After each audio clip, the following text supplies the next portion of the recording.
How's everyone? Too loud. All right, so welcome to our first Kesem training for spring of 2018 or spring of 2019. That's the one. We're super glad to have you here today. We're super glad you guys could all make it, and we're super glad that we get to share these first couple trainings with you. These first couple trainings are mostly, a little lighter and fair. First, we're going to have a couple introductions to Kesem, the nature of cancer itself, and then we're going to go through just a couple, some little basic skills. We've got communication, and then we've got, I'm sorry, I forgot what module you guys are sharing, Plato. Leadership. And leadership. So it's not going to be super hard modules. This is looking to be like a very light introduction. And speaking of introductions, let's all turn to our left and right and introduce each other. Hey everybody. I'm Captain America. I don't think I've met you. Met. Sorry, what's your name? Captain America. Captain America. I'm Elvis. Nice to meet I you. was new last summer. So, And I didn't do last time. so makes sense. Yeah. Bridge the gaps. Yeah. You said like an internship or a job or Internship. Gotcha. Though I did get this one for the prior 2 years. Okay, great. Also, all our conversations will be very exclusively recorded, I realized. Yeah. Oh, We can hear all of our brainstorming Hi, sessions. Chinese. Hi guys, too bad you couldn't Captain make it. We're talking to Say hello. in the future. Hi guys. First question, name the 3 people. That's on my project. I don't think it's I fine. should swear in the video.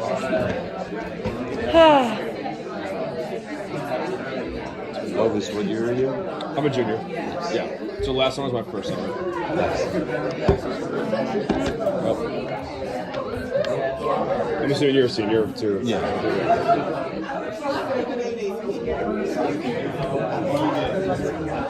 Right, 37. Let's speed it up a little. 37. Natural long. Should we commentate the whole video? All right, everybody. Now we're going to go through, and so we can all learn each other's names. We're all going to introduce each other, meaning you introduce the person to your left. If there is no one to your left, you introduce the person to your right. So, starting with Lorax. It'll work out. Give me the person to your right. This is Max. Megan. Yep. And she's new. Fantastic. Welcome. Megan, introduce the person to your left. Okay, this is Laura. As you can tell. Excellent. This is John, also new to camp. What did you guys talk about? My turn? Yes. This is Melissa. Her camp name is Birdie. She's from Carmel, California. Good. This is Rachel, new to camp. Sophomore. There we are. Getting the good information. This is Meg, also new to camp. Sophomore. Fantastic. Plato? This is Captain America. We lived together for 2 years. He is not new to camp. Hey, give us like 10 more facts. He is a senior. Nice. He plays drums. He, I don't. What's my social security number? Don't film that. Last Sound. I'm done. I'm Captain done. America? This is Suds. I did not live with her for 2 years. Yeah. That's the most interesting fact. Yeah. No. What did you guys talk about? Did you just turn your left and be like, hi, Captain America, so it's nice to meet you, yada, yada, yada, yada. A little bit. Exactly. Oh, understood. Yeah. Except it was There were a more lot of yada. yadas, yeah. Wada. Yeah. That's all. Understood. You got it. That's Elvis. We're friends too, outside of camp. So there wasn't much interaction. This is Suds. We already did studs. Move over. This is Suds, did we? Oh, this is Wow Butter. We didn't talk. We didn't talk. Yeah, we didn't talk. Wait, do you want to? This is Bumblebee. He is a senior. He lived in Dunn, and was off campus. This is going to be his third year at camp. So We also didn't chat about any of this. This is Whiskers. I chat it to Wow Butter. Do you actually want to know what we chatted about? I need a little bit. We talked about the dining hall, like then my meal plan and like. Alright, honestly, it just makes me feel a lot better to know that you guys were talking about something. This is Sparrow. She is a junior. This is going to be, well, this is her third year part of Camp Kesem. This is going to be her second year at camp, and she is from Ohio. Thank you. So we didn't talk about it. Okay. Liam, he's new. This is Dylan. Very fun. Tommy Joe, TJ, Fizz, whatever you want to call it. Oh, yeah, Fizz. Definitely Fizz. Alright, sophomore Baden Hall from the suburbs of Chicago. She's my dome dance date. Ooh. Nice flex. Fun fact, her and Liam, not cousins. Not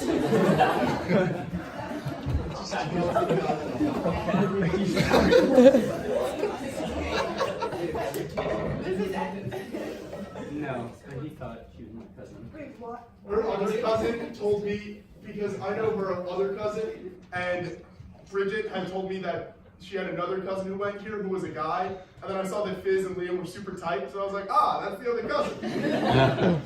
That sounds logic, but like not as weird as it sounds at first. I think that's like when you realize it's more. Oh, that was when you realized they weren't. You thought they were cousins before Joven. Well, I mean, I didn't think so afterwards because I mostly straight up asked Liam, are you guys cousins? And he said no. Okay, moving on. This is Allie. She's a sophomore. This is her first year with Kesem. She lives in the same section as my roommate's twin, P-Dub. Yeah. So we talked about that. This is Adeline. She's a sophomore. It's her first year of camp also, and she's in Farley. This is Lena or Candy Cane. And it's not her first year at camp. She's from Chicago. She's a sophomore. Yeah. This is Rex. She is a sophomore in PE. This is her second year doing Kesem, and she's a manager for the boys lacrosse team. You don't have to say that to people. You're so cool. I'm not friends with them. I feel like I have to add that disclaimer a lot.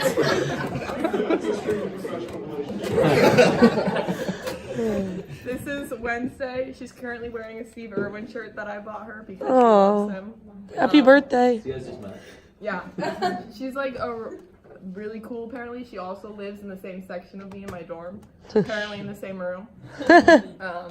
She's from St. Louis and she does a lot of work for Kesem and complains about it. Ooh. This is Jingle. She's a sophomore. This is her second year at camp. She lives in Walsh Hall, and she's a science pre-professional major. This is Oreo. He's a senior. I don't know. We're both in marching band together. It's a good time. Yeah. For the record, we talked about how soft her hands are. I was wanting to put that disclaimer in there. Yeah, I definitely. She's really Yeah, no, I definitely liked the world almost 5 seconds ago when I didn't know that. Let's keep it moving. That's fine. I'm just gonna go with Simba because he's right there. Hello, Simba. This is Simba. He is by far one of the most energetic people I've ever met. Aw, and also, that's like, nice. the one awesome thing that I remember you doing last year was the steak sale when you were like the concession stand where you just worked it the entire day because no one else showed up. Wow, all of your introductions are kind of weak. What? That was nice. This is Ryan Green. He's new to Kesem. He's a senior, and we live together. And we talked about how he was going to file his taxes today. Nice. Wow, that's scary. Is it through TurboTax? Maybe. This is an ad. This is Ryan Cotter. I built HD. He was currently getting coffee. It's like a little bit of syrup, iced, vanilla syrup. You didn't talk about it. And I know him before from Kia. This is Pinocchio. This is her second year at camp, and she's in PE. She's a neuroscience major. Yep. What kind of coffee does she get? Okay. I don't know. Interesting.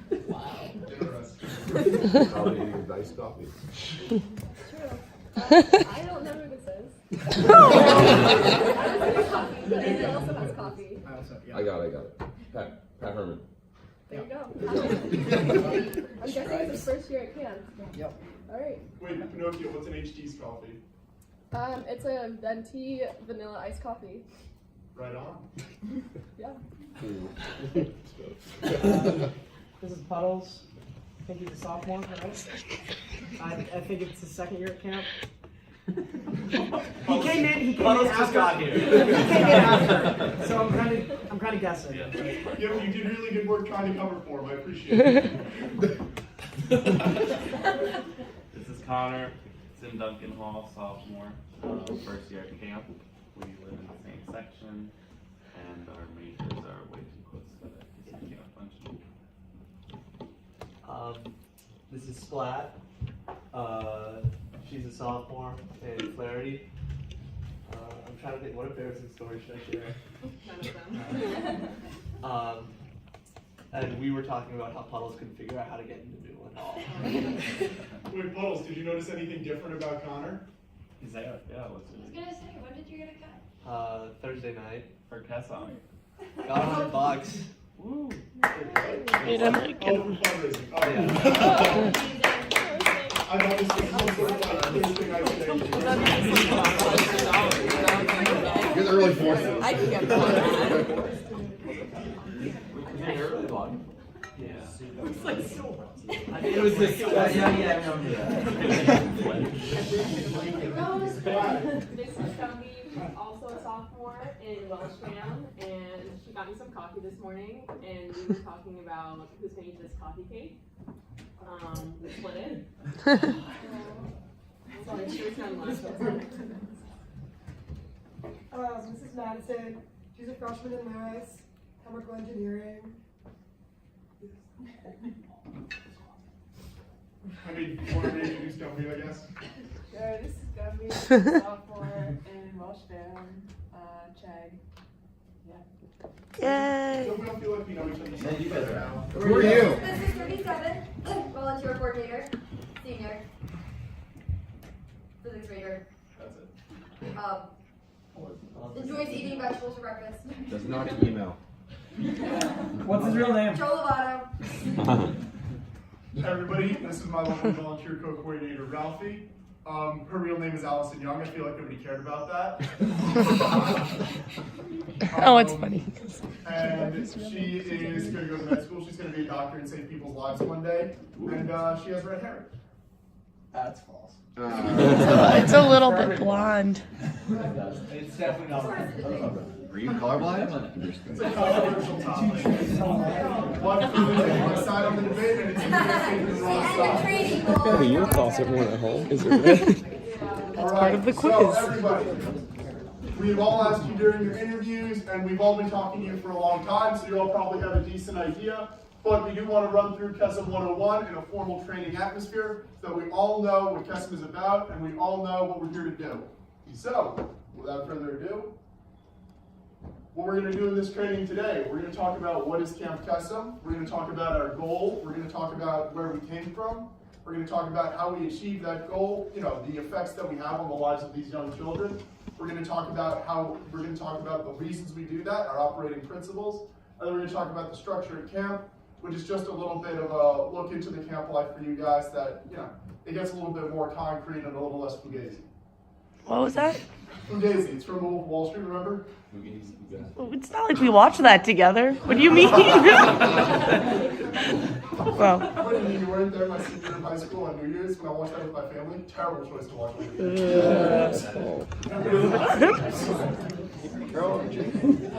So what is Camp Kesem? Camp Kesem is a nationwide community driven by passionate college student leaders that supports children through and beyond their parents' cancer. So what we are is like we've told you, we're a nationwide organization, and what we do is by giving our time, by giving our money, or not our money, but the money we fundraise rather, by giving our time and that money that we fundraise, and our effort and our sweat and our passion, we make what is, you know, obviously a very, very tough time in these kids' life a little bit brighter, a little bit better by giving them a support network. We give them people who they feel like they can trust, people who they feel like they can talk to, and we give them people who they can just have fun with, who they can be themselves with, who they don't have to, try to be a grown-up for, and people who they don't have to, they don't have to pretend that nothing's wrong. Our mission is to support children through and beyond a parent's cancer with innovative, fun-filled programs that foster a lasting community. What we do is we want to support these kids in the best way possible, and what we think that way is by giving them an atmosphere where they can be kids. We think that if we give them an atmosphere where they can run around and play and be weird and say things that don't make sense, then they will feel, they feel comfortable. They feel at home as children, and we want them to feel as comfortable as possible because at this point in their lives, they really haven't had a chance to feel as comfortable as they maybe want to have because they've been going through this tough time at home, this tough time in school, this tough time in their families, and we think that, giving these kids the ability to be kids and giving these kids the chance that they might not have had otherwise is a very, worthwhile cause. Our history. We were founded at Stanford University in 2000. I Googled Miss Iris last night. I'm still not sure if that's a camp name. Honestly, Rave Weird kind of seems like one, but I'm not 100% sure. Are people named Rave? Is that like a thing? It's kind of a cool name. It's like such a cool name. Yeah. My friend's name. Really? You know Ray? John Ray. No, like first name though.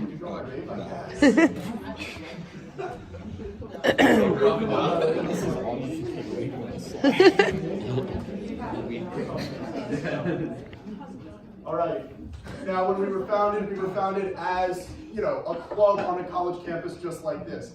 She was at Stanford. She saw the opportunity to create an organization like this. She saw an underserved group of people and children who were dealing with the effects of a parent's cancer, and she decided to do something about it.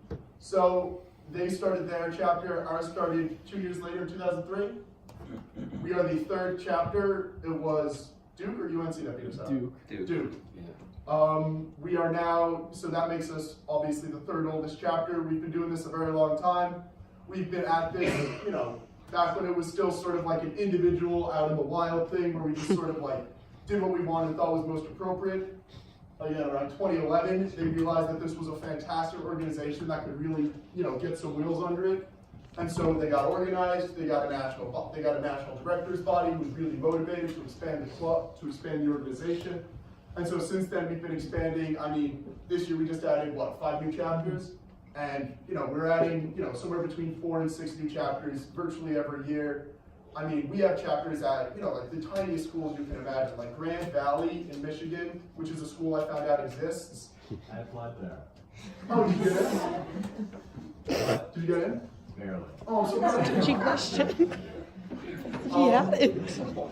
But yeah, no, and this is, again, so this is an organization that not only obviously does great work, but this is an organization that now has a very strong, very powerful national network, and that national network is able to bring together, where we all come together to give our kids a special experience. This national organization is able to bring together all of the chapters to share ideas, best practices, just share the joy that we get from helping these kids, share with other people who have that same joy.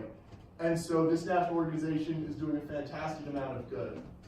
Like it says up there, we served more than 8,600 kids last year. We're trying to serve more than 10,000 this year. Our chapter itself, we had 105 campers last year. We're trying to do 120 this year. Does that sound right? Yeah. So, we're expanding every year. We're making this a bigger and bigger organization. And you guys, we're super, super glad that you guys have joined. And we hope that you guys also feel super, super happy that you've joined. Again, an organization that's doing such great work on such a great scale, and that plans to keep expanding it, to keep helping, more kids than I'm sure Miss Iris Rave Wiedeking ever thought was possible in the year 2000s. Again, our chapter, we were started in 2003. Last year we served 105 campers, we're leaving for 120. We're gonna have 60 volunteer counselors this year, and we serve everyone from the Michiana area, also people who used to live in the Michiana area and no longer live here, because they feel so attached to us that they come back. We've got one camper, Frozone, who comes down from Alaska. We've got a couple who are, not quite so far out, but the point is, we serve people from all over this area, and the work that we've done is impactful. The work that we've done has had an effect on these kids. The work that we've done has had at least, how far is it to Alaska? 4,000 miles? Pretty far. Give or take. It's had at least 4,000 miles of an effect on one camp. And so I think that, that speaks very well to the amount of work that we do. And we're super, super glad that, you guys are willing and you guys have all the talents and abilities that we think can really help us have that effect on these kids. Now, is this cancer 101? Is this where you want to take over? No, this is just all. Understood. So, the effects that a cancer, the effects that a parent's cancer has on a family, obviously it doesn't affect just the kids in the family. It affects, any spouses. It affects, the person who is sick themselves, obviously. And these effects, they're super, super important that we have a general understanding of these effects, so that we can understand, what some of the family situations that these kids come from. It's super important that we understand these kids' backgrounds, and we want to, you guys want to have the best knowledge base possible, so that when you are with these kids and they are sharing things, or when you are with these kids and they are showing certain behaviors, you can sort of have an idea of why they're doing certain things, have an idea of why they say certain things. So, obviously, parents' cancer impacts a child in that they feel isolated from their peers. They feel like, the weird kid. The kids at school hear about this, and sometimes, they sort of ostracize them. It's, like, oh, that kid, his mom is really sick. That kid, his dad is really sick, and they sort of treat them differently. They treat them weirdly. And, the kid feels scared enough as it is. He doesn't have, maybe he doesn't have a stronger family life since their parent has been really sick. And so those two things working together can make these kids feel incredibly isolated, incredibly lonely. So sometimes these kids they don't have well-developed social skills. They're, I guess you could call it shy, socially awkward. And it's something that you have to keep in mind, that these kids come from these super isolated experiences, and it can be really tough for them to make friends normally. And so that's something that we have to be prepared to help them with. Low academic performance, again, they have so much to focus on at home, and just the emotional stress alone, in addition to whatever responsibilities or jobs or tasks or chores they've had to take on at their house while their parent was sick and their parent couldn't handle it, they now have to worry about it, they now have to take care of. And so a lot of times when they have all these distractions, it's very hard for them to maintain, good grades in school. And so another thing that you guys want to be prepared for with these kids is, sometimes they won't like talking about school. Sometimes, this contributes to them feeling more ostracized at school. They feel like they're not as smart as the other kids. They feel left out. Excuse me. Loss of social interest in taking on adult roles. Again, when they have to grow up so fast, when they have to leave behind, being a kid and running around and playing all the time, a lot of times that comes with them feeling alienated from their peers because they feel like they don't relate with them anymore. They feel like they aren't going through the same experiences that they are. And so that can make them feel, again, lonely. And taking on these adult roles, again, is very hard for them. They have to grow very, very fast. And it's just something that we have to be prepared to help them through, where, when they are going through these adult roles, it's hard for them to switch back over to being a kid mode at camp. And so it's something that we have to be prepared to help them with, where we can show them that it's okay that, for this week we get to run around and have fun. For this week we get to call each other silly names and play with our food while we eat, and that's okay for this week, because this week is about you guys being kids. When a child needs support the most, Kesem is there. Again, these are some statistics about, first of all, the camp retention rate is insane. I mean, very, very rarely, if ever, do campers drop out of camp. Even occasionally when we have, behavioral issues at camp, and, sometimes some campers get in fights. Almost all the campers always come back because the kids and the parents understand what great work this camp does for them. They understand, the parents talk about how the kids come back from camp with a completely new energy. Kids who haven't been to camp before and come back have, a much deeper understanding. They feel much more comfortable because they've met people who have, similar experiences to them and all that. And just by giving them these kids who have similar experiences, kids who it's easy for them to interact with, kids who it's easy for to talk to, we help increase communication skills. Their support network just from kids who they might meet in their class. Their support network from us counselors, supporting them with birthday cards, with little visits, whatever we, however we can help them out. And, we try to boost their self-esteem. We try to make them, Obviously, we can't give them, you know, the normal life that they maybe wish they had, but we can make them comfortable, and we can help them, you know, learn to, you know, we can help them learn to find the good in the life that they have. Empowering passionate college student volunteers to make a difference. Why did they write that in 2 different fonts? But yeah, obviously the slide is about you guys. Kesem is an entirely student-run organization at the chapter level. We, you know, Plato and Olaf are our directors, and virtually every decision that they make, they're the final say on it. We have a program director, but she gives us approval for things, and you know, but most of the work is done by Plato and Olaf, the other members of the core board, you know, doing the work, making the decisions, organizing things, organizing fundraisers, filling out grant forms, and you know, obviously the most important part of what all of us do is when we go to camp and we give these kids, you know, this fantastic week-long experience. And so that's where you guys come in.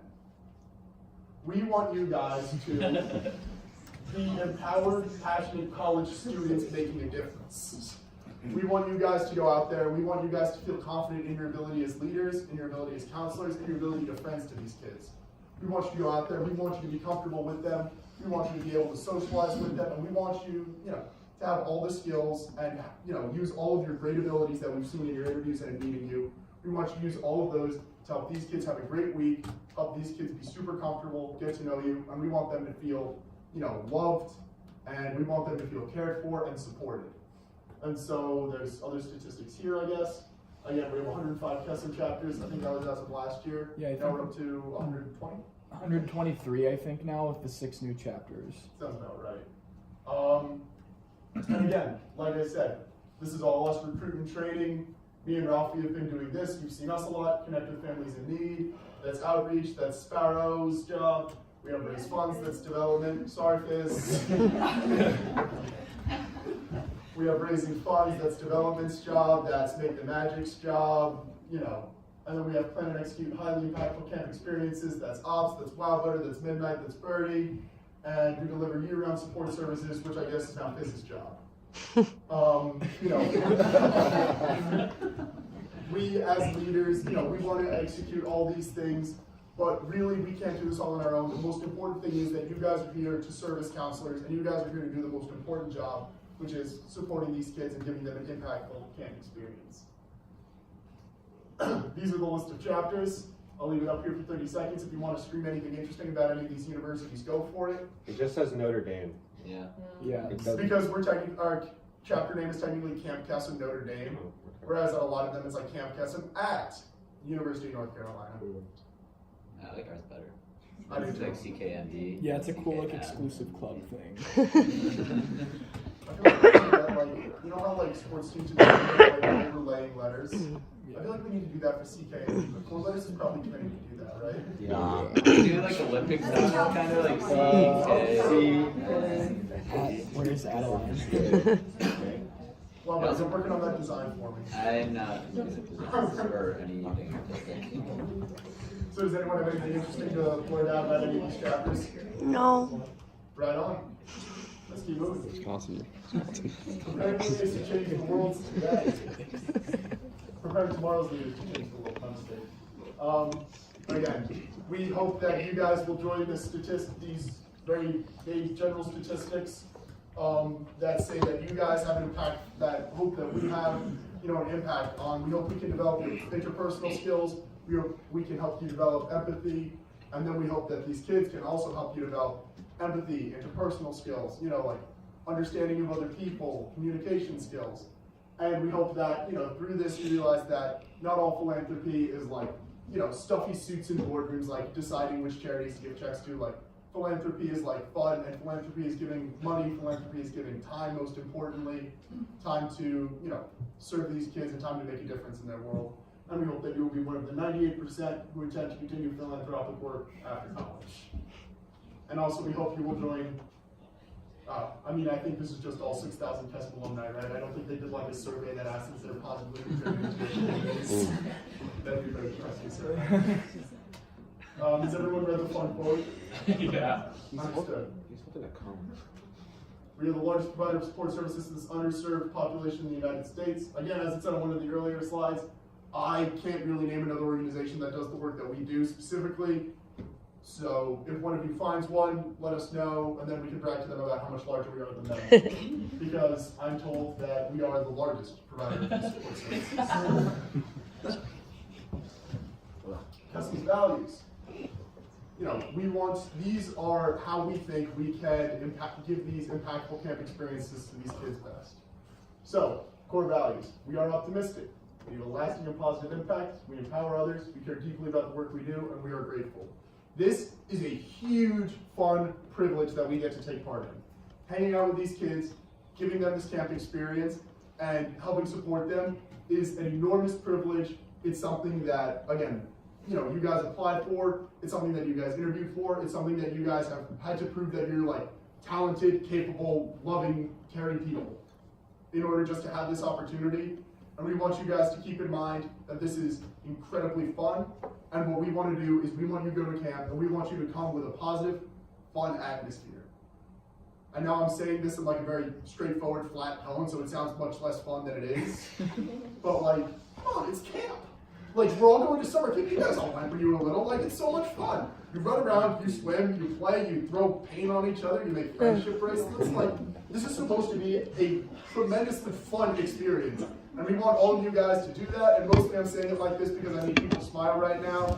Because like, I'm feeling kind of lonely up here. You guys are all like 4 rows back. You're so far from us. You could have asked us to move. No. Yeah, I know. I feel like you wouldn't get out there. Isn't it like good presentation night? Also, I'm kind of spinning a lot. Like, my mouth is very dry. So, like, it definitely would be best if they stayed at least 6 yeah, no, we want you guys all to come and have fun. And we want you guys to bring that fun, optimistic, fun-loving atmosphere that we've seen from all of you so far. You know that you guys have it, and we want you to bring it. Aspirational values. Again, what we want to be as an organization is, you know, one of the things we always say is that, like, cancer doesn't see, you know, gender, sex, religion, financial backing, so why should we? We are here to be, you know, the greatest organization, the most upbeat, positive, the most upbeat organization, the most powerful force for good and happiness in these children's lives, and we want to be that for the greatest number of children. So what that means is that we are looking, you know, we are looking to be as open and direct with these children as possible. We want to find every child who's in our area who, you know, who we can serve, and we want to help all of those children be the best that they can. That means that as, you know, an organization, we are devoted to diversity, equity, and inclusion. We want to bring in as many kids as possible. We want all these kids to have equal opportunities at camp. We want all these kids to be given, you know, whatever help they need in order to be supported, whatever help they need in order to feel like they're cared for, and whatever help they need to have a blast at camp. Permission to play, minimal behavioral standards. We are honest and we have integrity. You guys have all signed the Code of Honor here. It's called the Code of Honor, right? I don't know, just check the box. You know, the thing that says you aren't going to plagiarize people. Is this on the application? No, this is No, like Notre Dame. Oh, the honor code? That's the honor code. The code of honor. Well, yeah, you say that you're going to be honest, and you say that you have integrity. So I don't even have to read this to you guys. You know. And if any of you have used the Career Center information before, I'm pretty sure there's something there where you have to check off that you're professional and that you're gonna, like, you know, accept jobs that are offering you or something. You know, I don't think that that's a commitment. It's not one. You know, respect others and skin lock and things. And we embrace change and support the growth of the organization. I know that is nowhere in any of Notre Dame's materials. There's no way. Chirps. I laughed at that one. I think it's the first time. I think everyone was distracted, so they didn't hear it. I heard it. No, it was good. No. This is our CEO. She's retiring, so I don't know what the new one's name is. What's the new one's name? Oh. She doesn't have a camp name yet, so it doesn't matter. Alright, understood. That's okay, never mind. That's bad. Okay, sorry to the new people. She doesn't have a camp name yet, but she will have one soon. So. Appreciate it. Under them is the COO, who again, I don't know, but I have no chance of knowing her. Then all these board leadership people. Do you know the senior manager of operations? Absolutely not, wow, Larry. What's her name? Yeah, that's Mufasa. Oh, really? This Yeah. is awesome. Oh, cool. Oh, that's so exciting. Oh, that was lucky. That was very lucky. Good work, Wildwater. So yeah, it turns out that was senior manager of programs at 10? Operations. Senior manager of operations used to be our camp advisor or our program director who runs a whole bunch of camps in our area. He used to work here too, right? Yeah, he was the director Yeah. here. Was he in ops? And he lived in Or Siegfried. Yeah, I think so. And he lived in Siegfried. So be with that. But then when we start to look is program directors. Ours is named Kitty. She's the program director for the Indiana, Illinois-ish area. Ohio, my mistake. She's a fantastic person. However, she's also retiring to be replaced by, we don't know yet. And then we have camp advisors who are going to be some people, they're Kesem alumni from other chapters usually, who are going to come by, and they're going to be, really, when you guys have a situation that, you might need to escalate, first place you should escalate it is these guys. If you have a problem with a camper that you can't solve on your own, or that you and your unit can't, put together a solution to solve, there's a behavioral issue, a camper has, a camper has said something that, really concerned you, you immediately escalated to the camp advisors. We love you guys, we know that you guys have these great upbeat attitudes, but once these very serious things come into play, not only do you need a very professional touch, it's also a legality issue. So we'll meet our camp advisors when we come to that day training just before camp. And again, super important, we know who they are and you guys feel comfortable talking to them. So we'll go over those kind of situations later in training. Yes. And then we have our mental health professional, who as of right now is one woman named Daisy and one other mental health professional yet to be named. Daisy is fantastic, so I assume the other one will also be fantastic. Our nurses, we currently have Wheezy and that's it? Another nurse to be named. Excellent. They're fantastic. Obviously, they're nurses. They take care of all the little boo-boos and scrapes that we run through in camp. You'll also have a pack of Band-Aids because honestly, if a kid's crying, he usually just wants you to put a Band-Aid on him somewhere. They just like Band-Aids. It's like security deal. You guys are looking at me like I'm wrong. It just sounded weird. I love the idea of a kid crying and you just running up and pick up a Band-Aid on their forehead. Here you go, now you're all better. Dude, honestly, if the kid thought there was an injury on his forehead and you just put a Band-Aid on, he'd be like, is it better? And you'd be like, of course it is. And he'd be like, yay! And he'd be running around again. They're wacky. And then the admin team at camp is going to consist of 5 people living in the admin cabin where they have their special VIP section with all the, all the bubbly champagne and all the caviar and all that. They have yet to be determined. One of them will probably be Plato, the fat cat living in his penthouse. Admin cabin is usually not super. The amenities really aren't there usually. Also, you No. you don't get to enjoy the amenities because you're awake for like 20 or 90 I figured that was pretty obvious, pretty obviously ironic. Of course there's no caviar at camp.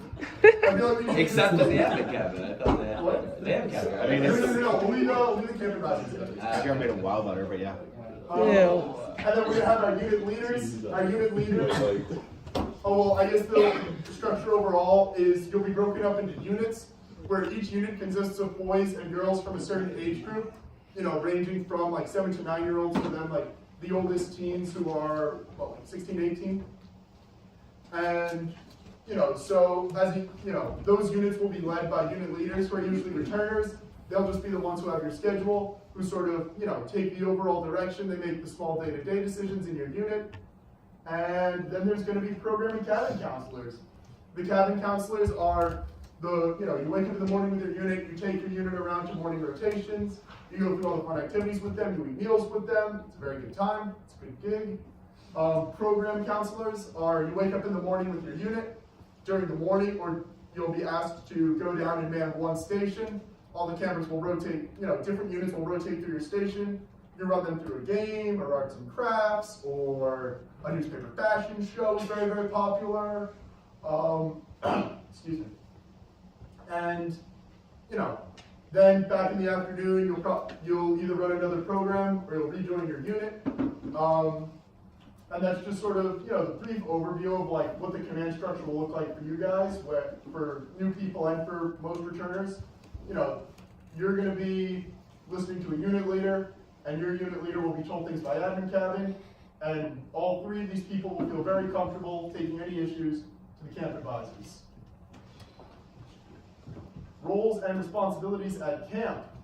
The nurse attends the entire week of camp, takes care of all the little kids' boo-boos, provides medical care, for the ones that aren't boo-boos, because there are some of those.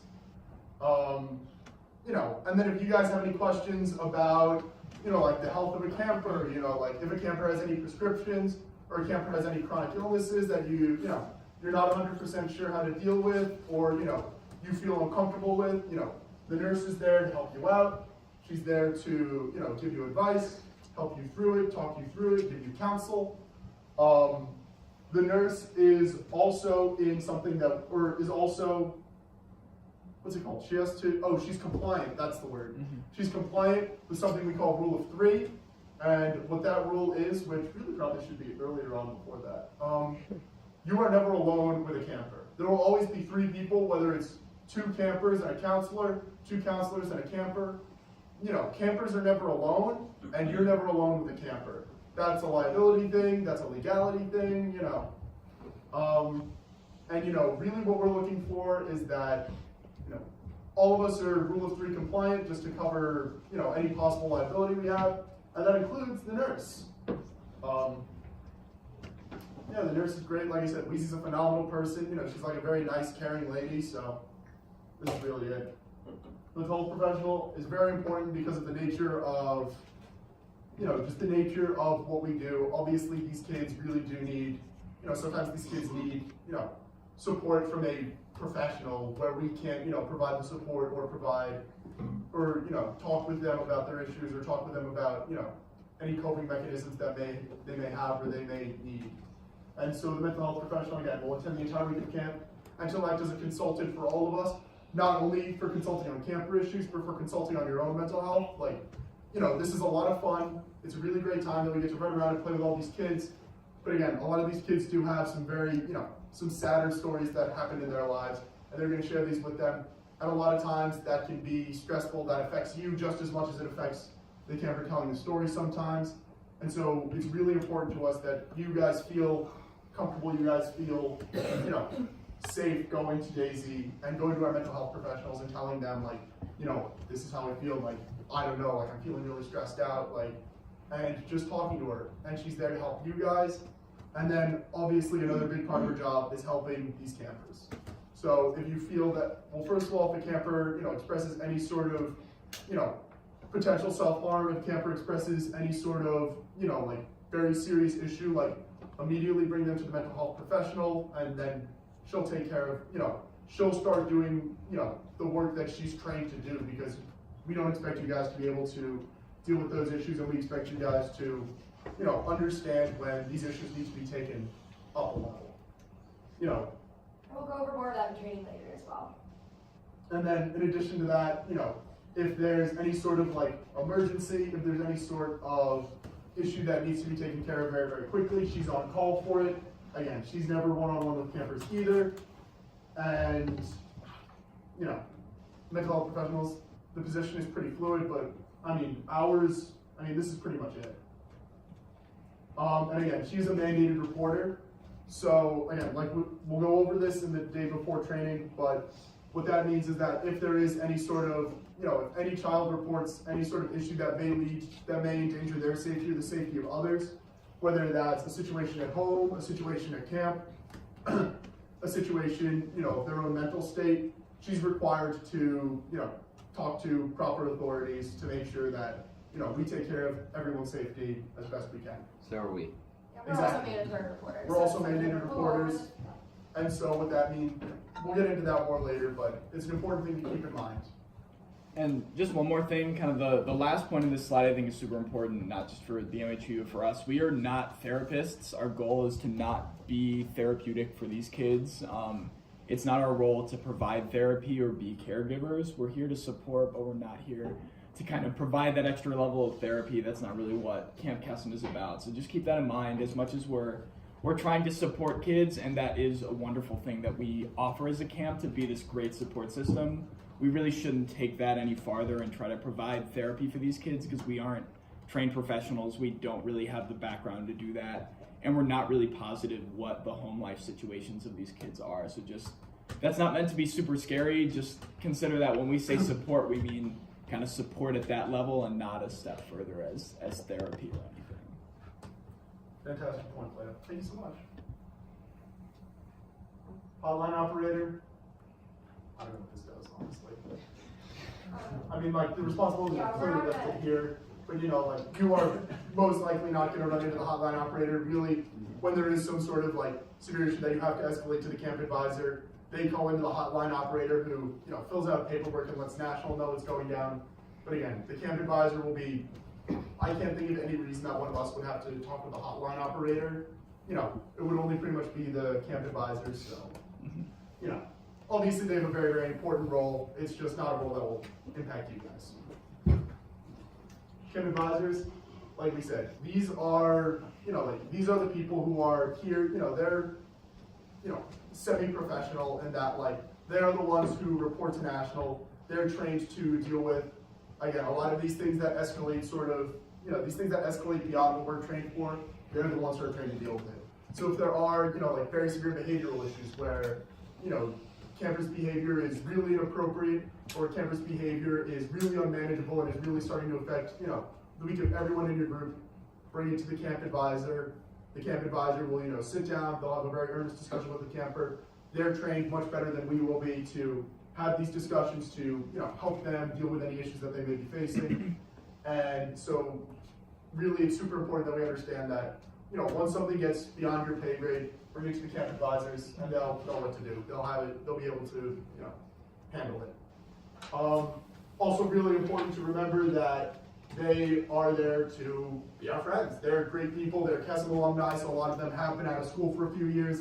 A lot of them studied, you know, things that you guys are studying. One of our camp advisors last year is, you know, like, wasn't she studying to be a doctor or a nurse, Pancake?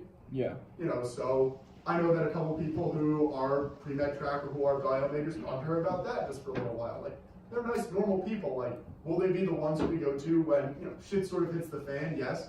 But like, they're there also to act as, you know, mentors and coaching. They'll help you out being a better counselor. They'll help you out, you know, with whatever issues you want to bring to them. If they can help, they would love to. They're fantastic, nice people.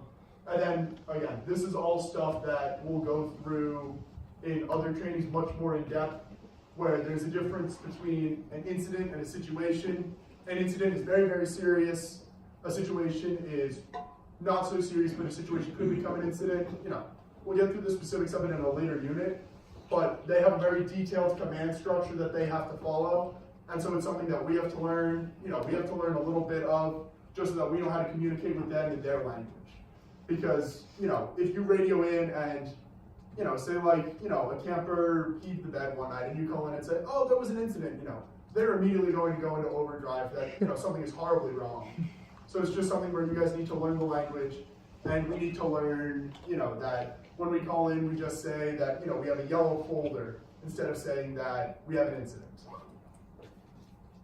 And then admin team, like I said, they run camp, you know, they will be people who are directors, we'll have people from ops, we'll have people from outreach involved in the admin cabin, and their job is to make sure that camp is running smoothly from all angles, from make sure that all of our activities are running well, make sure that all of our activities are running the right way, make sure that, you know, all of our counselors, make sure that all of our counselors and staff are performing their duties effectively, make sure they know what's expected of them and they're taking care of those responsibilities, and making sure that, you know, any issues with campers are being dealt with appropriately, you know, sort of keeping track of like the bigger picture where, you know, all of these issues that are reported to the camp advisors and the admin team, it's their job to keep them all straight and act as a liaison between the camp advisors and us, to act as a liaison between camper parents and campers and us.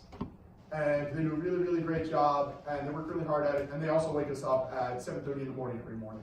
That's an important part of their job too. I hope you guys like being hired. Yeah, sorry. Unit leader, like I said, these guys are going to be the returners from your group. They're going to lead you guys. They're going to be able to, you know, tell you guys where to go. They're going to be able to help you guys who are first years or who might not be as experienced as counselors. They're going to help you become a better counselor. They're going to show you, you know, how you can handle certain kids, and they're just going to be sort of the organizational backbone of your small 10 to 12 camper unit. Cabin counselors and program counselors, again, we sort of run through these just before. It's going to be, you guys are going to be the jobs to supervise campers, lead them through activities. Also, didn't they say that you don't have to do a 3-to-1 ratio in the cabin? It's still kind of up for, they change the rules every year pretty much. So Okay, it's still. understood. So you have a ratio that we have to maintain with their campers. We'll go over more details about that later. And then, like I said, program counselor, they're going to lead rotations. You'll be staying in one location, having all the camper groups rotate through. You'll be running them through a certain game, certain arts and crafts, whatever happens to be your shtick for the day, or the mole hole. Mole hole is this like dark PVC pipe that they made into a slide. Very weird. Empowerment. Empowerment is the only time at camp that we directly, reference the reason that we are all together. Empowerment is a ceremony that we have on Wednesday during the week. It is, and the backbone of it is we all break up into small groups and we give these campers an opportunity to share, like specific stories about dealing with their parents' cancer. We give them, an opportunity to talk about how they feel, and then to, if they want to keep talking about how they feel with someone else, if they want to tell stories that, might have really scared them, might have really affected them, they can. And then if they want to afterwards, write a letter to someone who they love, write a letter to someone who's passed on, or just, draw a picture to make themselves feel better, they can. But the backbone of empowerment is, acknowledging that we are here to support these kids through parents' cancer, and, giving these kids an opportunity to share very, very earnestly that they might not have elsewhere. Cabin chats then, when you go back to your cabins at night, you'll be split up by, age and gender. And so you will, with your cabin group, you'll have these cabin chats where you'll debrief the day, you'll talk about what happened, you'll talk about what they liked best, what they didn't like best. And it's an opportunity to get to know your campers. So you can talk to them about, what they like, what they don't like. You can ask them about their foods. You can ask them about, what kind of school, or, like what kind of subjects they like in school. Like, give them an opportunity just to talk to you and to be friendly and comfortable with you. And sometimes cabin chats, we do try to bring them a little bit more towards, discussing a parent's cancer, telling these stories. But again, cabin chats for the most part are, very fluid in that we want you guys to feel comfortable in cabin chats, discussing whatever it is the kids want to discuss, whatever it is you guys want to discuss. Your unit leaders will be trained in cabin chats more specifically, so they'll have a better idea of how to run them. And then that's all I got. I talked for way too long. Thank you so much for